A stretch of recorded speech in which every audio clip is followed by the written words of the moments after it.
Vamos à palavra de Deus? Abra 1 Samuel, capítulo 22, versículo 1 e 2. Com a ajuda do Espírito Santo, com a graça de Jesus, eu quero pregar sobre o tema transformando fracassados em vencedores. Não é? Transformando fracassados em vencedores, baseado em 1 Samuel, capítulo 22, versículo 1 e 2, e depois 2 Samuel 23, eu só vou dar referência porque é o capítulo todo, mas eu quero que você tenha em mente essas duas passagens, também. 1 Samuel, capítulo 22, versículo 1 e 2. Vamos lá. Estou aqui em segunda, vamos lá, 1 Samuel. Aí. Aqui, está aqui, ó. Está aqui também no telão. Glória a Deus. Está escrito assim, em 1 Samuel, capítulo 22, versículo 1. Então Davi se retirou dali e escapou para a caverna de Adulão. E ouviram os seus irmãos e toda a casa do teu pai e desceram para ter com ele ali. Versículo 2, aqui está a mensagem de hoje. E ajuntou-se a Davi, a ele, todo homem que se achava em aperto, todo homem endividado, todo homem de espírito desgostoso.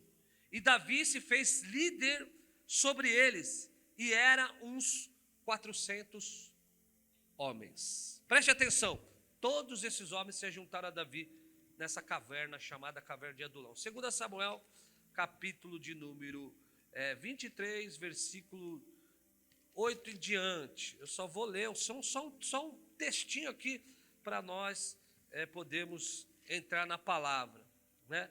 Então, do versículo 8, eu só vou ler o primeiro versículo para você entender o que eu quero falar. Esses são os nomes dos poderosos de Davi. Repita assim comigo: esses são os nomes dos poderosos de Davi. Em outra tradução, valentes de Davi. Tá? Aqui na minha tradução está poderoso, aqui deve estar valentes, os nomes dos principais guerreiros. Mas tem uma tradução que fala dos valentes de Davi. Então, aqui em 2 Samuel, capítulo 23, do versículo 8 em diante, vai ter uma lista de 37 nomes dos principais capitães de Davi, ou líderes de Davi, ou pessoas que lideravam o reino junto com Davi. Mas hoje eu quero mostrar para você exatamente isso.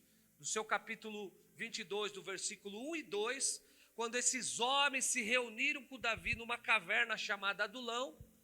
E agora, depois que Davi já é rei, você sabe aqui que 2 Samuel são as últimas palavras de Davi aqui no capítulo 23 em diante, está fechando o livro e praticamente o reinado de Davi. E aí então Davi, quando vai fechar aí o livro dele, a história dele, ele faz questão de catalogar o nome desses homens que estiveram com ele desde o início, onde Deus começou a forjar ele para ele se tornar o maior, o mais extraordinário e o rei que mais marcou a história de Israel, de todos os tempos, chamado Davi. Quem não conhece Davi?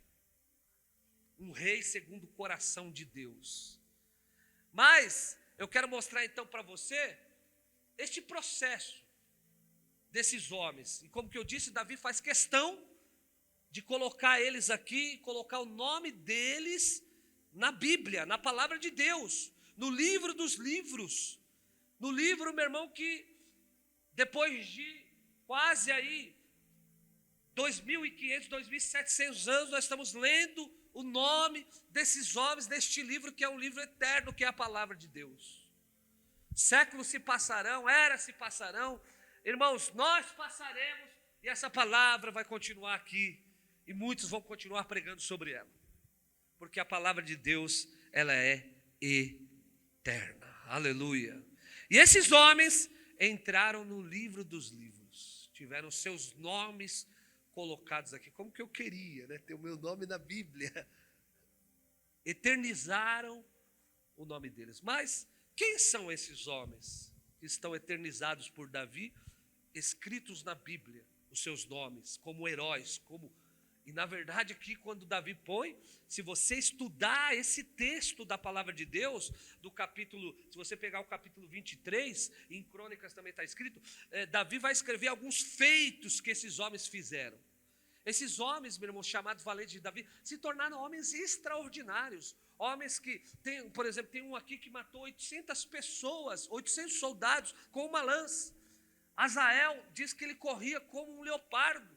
A Bíblia diz que esses homens tinham rostos como os de leões, matadores de gigantes, homens que mataram leões, homens que matavam feras, homens, meu irmão, que, não perdiam batalha, homens que mesmo que os inimigos eram milhares ao seu redor, eles permaneciam no campo de batalha mesmo quando todos fugiram, e eles defendendo um campo lá de lentilha, eles conseguiram ter grandes vitórias. Então Davi vai falar sobre os feitos desses homens aqui nesse capítulo, e você vai ver que esses homens se tornam extraordinários. A primeira lição que eu tenho sobre a vida de Davi é que ninguém constrói nada sozinho, porque nós falamos de Davi e pensamos, nossa, Davi foi o cara, mas Davi foi o cara porque ele teve uma equipe, Davi foi o cara porque ele teve esses homens do lado dele, Davi ganhava guerras, e você vai ver que no final ele nem ia mais para as guerras, porque ele já estava velho e quase morreu nenhuma. Esses homens, meu irmão, eram extraordinários. Depois você veja lá sobre os generais de Davi. Esses camaradas fizeram toda a diferença na vida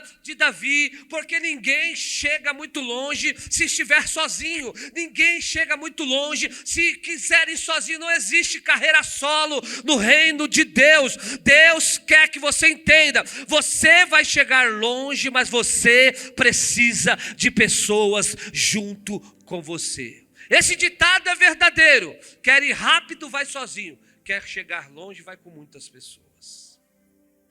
Muita gente vai sozinho, vai rápido, mas não chega longe, não é? Então, Davi chega tão longe, porque esses homens se uniram com ele. Mas o que eu acho mais extraordinário, irmãos, que esses homens se achegam a Davi. Você vai ver no texto de 1 Samuel capítulo 22, que eles eram homens endividados. Eu gosto da Bíblia, porque quando eles chegam até Davi, ninguém tem nome aqui. Você vai ver que nenhum deles tem nome. Homens endividados, homens fugitivos. A Bíblia diz que alguns desgostosos da vida, ou seja, pessoas que não tinham nem mais razão para viver, gente desacreditada, gente que ninguém dava nada. Ô irmão, quem quer, meu irmão, endividados com você? Quem quer gente derrotada com você? Homens, meu irmão, que se alguém fosse puxar o currículo deles, falava, não, esse daqui está dispensado, esse daqui não serve, não, esse daqui tem muito problema, esse daqui é uma pessoa que nunca conquistou nada na vida. Irmãos, esses homens, a Bíblia diz aqui, que quando descobriram que Davi, quando está fugindo de Saul, e ele se esconde numa caverna, e aí está começando o processo, onde Deus vai transformar o menino Davi em um homem, aleluia, que vai se tornar rei. E esse processo dura praticamente 17 anos, onde Davi foge de Saul, e durante 17 anos ele fica fugindo de Saul, e nesses 17 anos ele tem que se esconder em cavernas. A morada de Davi não são mais casas normais, são cavernas. De caverna em caverna Davi vai se escondendo enquanto Saul está atrás da vida dele. E quando Davi se esconde nessa caverna, esses homens se achegam até Davi, chegam endividados, chegam perdidos, chegam desacreditados, ou seja, chegam fracassados. Se eu posso dar um título para esses homens, eram homens fracassados, homens que não tinham construído nada na vida, homens que ninguém acreditava neles, homens que não tinham nem nomes, porque eles tinham um rótulo do que eles eram: endividados, desgostosos, desacreditados, pessoas que ninguém davam nada. Mas a Bíblia diz que eles desceram na caverna e, aleluia, se uniram junto com Davi, e algo aconteceu naquela caverna que transformou esses fracassados em vencedores. Eles entraram sem ser nada e saíram como heróis daquela caverna. Entraram fracassados e saíram vencedores. Entraram endividados e saíram como homens do reino, aleluia. Entraram sem valor nenhum e, aleluia, e saíram com valor. Entraram sem nome na caverna e saíram dela com nomes, aleluia. Ou seja, essa caverna é o útero de Deus. aonde Deus vai gerar esses valentes. Essa caverna é o casulo da metamorfose, aonde Deus vai pegar esses homens que não são nada e transformar eles em tudo. Esta caverna é o lugar aonde eles vão encontrar o destino da sua vida, a razão da sua vida, aleluia, e a transformação da sua vida, aleluia. Esses homens entraram nessa caverna de uma maneira, mas quando saíram dessa caverna, saíram para reinar, para triunfar, para serem guerreiros, ou seja, formaram um nome dentro desta caverna, e desta caverna eles saíram completamente transformados. Por isso que eu creio que Deus pode transformar fracassados em vencedores. Aleluia. Então vamos lá. Eu quero mostrar para você qual é o processo dessa metamorfose, dessa transformação, desse lugar onde Deus quer nos levar para que nós possamos ser transformados naquilo que Ele tem para nós. Primeiro, olha que coisa tremenda. Primeira coisa, eles entraram na caverna de Adulão junto com Davi. E essa caverna é o lugar onde eles são transformados. O que significa a caverna para nós hoje? Significa um lugar de introspecção. Significa um lugar de recolhimento. Caverna é lugar escondido. Caverna é lugar escuro. Caverna é lugar frio. Caverna fala de lugar interior e não exterior. O que essa caverna simboliza para mim e para você? Que toda transformação real, ela começa num processo de introspecção, aonde eu mesmo se autoanaliso e se me olho no espelho da vida, fazendo algumas perguntas para mim mesmo, para que a minha vida seja transformada. Nenhuma transformação, ela vem de fora para dentro. Toda transformação, ela vem de dentro para fora. É por isso que a Bíblia diz que eles foram para a caverna, porque o próprio Davi seria transformado, o próprio Davi seria mudado, o próprio Davi seria trabalhado, o próprio Davi teria o seu caráter forjado nessa caverna.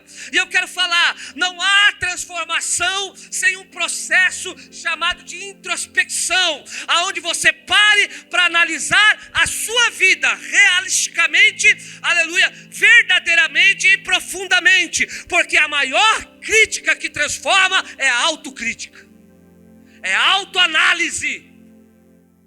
Quando eu olho para mim e eu me desligo do mundo interno e eu entro nas cavernas da minha vida, e eu entro dentro dessa caverna e falo, quem sou eu? Então tem algumas perguntas que você tem que fazer de introspecção dentro dessa caverna. Primeiro,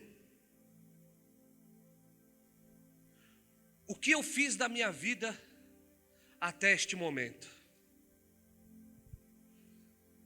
Irmão, o que você tem mais de valor não é o que você possui, porque você só possui porque você tem vida.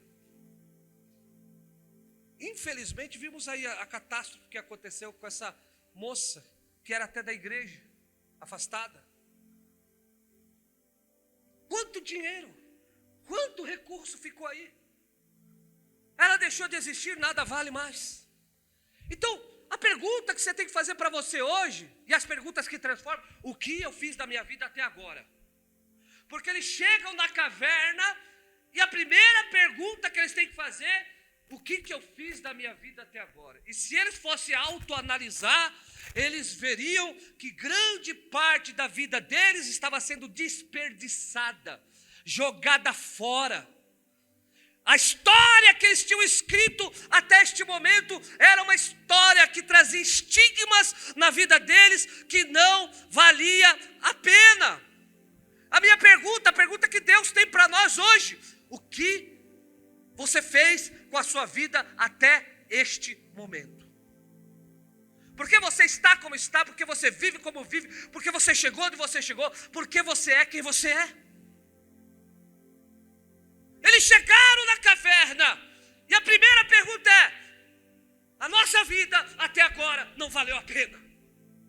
Até agora o que resta para mim é dívida, é traumas internos, é um estigma, eu não sou nada, a minha história não vale nada até agora, ninguém também me dá nada. E esse que é o grande problema. As pessoas estão esperando os outros lhe darem valor, mas o verdadeiro valor, quem tem que se dar é você mesmo.